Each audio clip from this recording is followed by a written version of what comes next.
Yung mga sir, bali may bumisita sa akin ngayon na taga Santa Rosa, Laguna. Yan. Toyota Corolla na XL yata to. XL. XE. Hindi ko alam. Basta to, ang problema daw dito mga sir, yung speedometer. Nung una daw, pag tumatakbo na si sir ng matulin, naangat pa daw to ng 50, minsan 40, mga ganon. Pero katagalan daw hindi na talaga gumana. Yan, nagpalit si sir ng bagong sensor, hindi pa rin daw gumana. Yan. Kaya ayan, dinala niya dito. Yan. Shout out kay kay JN Paladin. Si JN Paladin daw yung sabi kay sir na dito na lang daw dalhin kasi hindi daw kaya ni Paladin na na gawin tong speedometer ng Corolla. Yan. Shout out sa iyo sir. Maraming salamat. Si Sir JN Paladin, magaling din sa sa baka may mga problema yung auto electrical nyo. Yan. Dalhin nyo kay Sir JN Paladin sa Canlalay, Laguna. Magaling yun si Sir JN Paladin. Yan, shoutout sa iyo Sir JN Paladin. Sir, buksan natin to. Itong panel gauge na to. Para makita natin yung loob kung anong problema.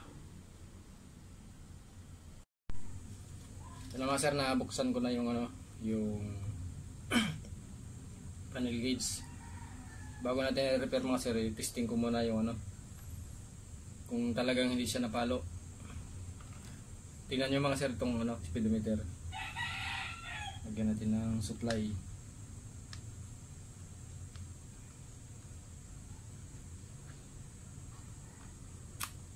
Kung talagang hindi siya nagana. Mga sir, tingnan nyo yung panel gauge. Itong speedometer yan.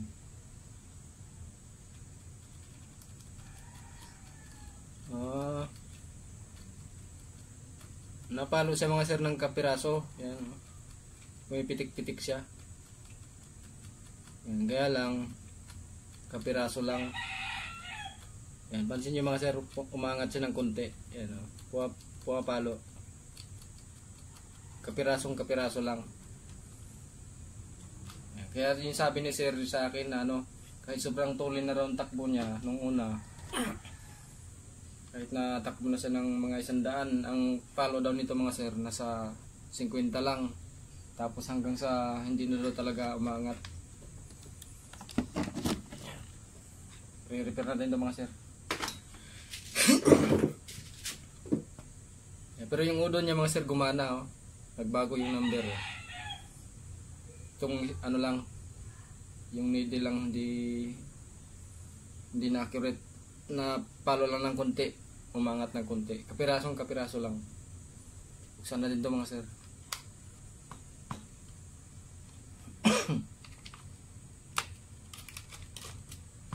Napabili pa tuloy si sir ng ng bagong sensor. So, yung kinabit niya hindi pa rin gumana.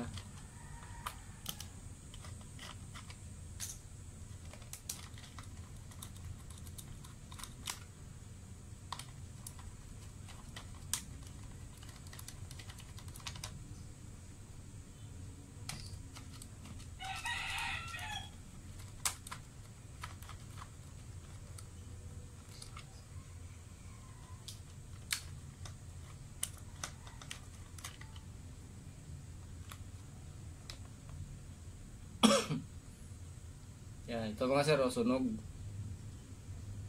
Yan, sunog yung dalawang kapasitor. Yan, papalitan natin yan mga sir.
para sinubuksan na rin lang para bago na lahat, sabay-sabay sila.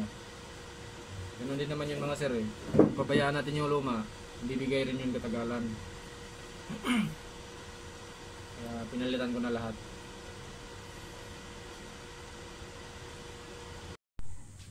Ayan mga sir, testing na natin to.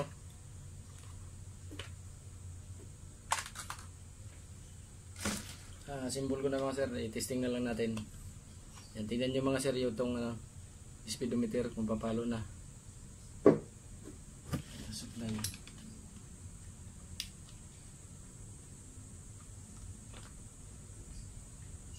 Pero test drive din natin itong mga sir doon sa mismong unit para malaman kung walang problema yung wirings.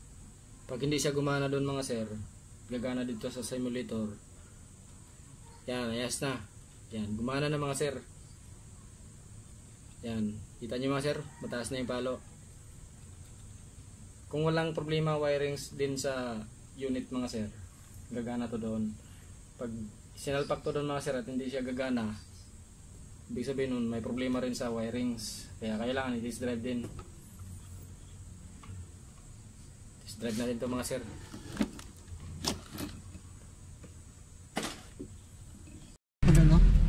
Nakita ko na magaling. Kaya yung isa yun, kaya nagtanaw ako yung may method, 2 raw. Tapos yung mga pinagano niya. Alam ko isa lang yun. Taga saan yun? Pampanga? Palit. Palit, Pampanga. Yan mga sir, ito na yung yung sa Toyota Corolla na speedometer. Anong Corolla to sir? XE? XL. XL, yan. XL 96. Yan, yung speedometer mga sir, ayos na. Yan, gumana na siya. Na yung response na speedometer. Di lang tayo pero napansin mo yung yung tunog ng makina, ayos lang. Tahimik nga parang hindi nga. Wala akong marinig na andar dito sa loob. Galing lang gano'n. Galing tahimik ng makina ni sir Maalaga rin si sir sa sa sasakyan niya. Mahilig rin si sir magdayway. Ayos na Isama kita sir sa video sir Oo. Yan si sir. Taga Santa Rosa, Laguna. Yun ang problema yun dito. Anong ulit pangalan mo sir? Jun. Si Sir Jun. Junski sa May YouTube ka rin sir? Nagpa-vlog ka ba? Hindi. Wala ako nakataga-follow tapos. Matagal na pala si sir nanonood sa YouTube ko Sa YouTube siya sa YouTube ko siya naka-transact.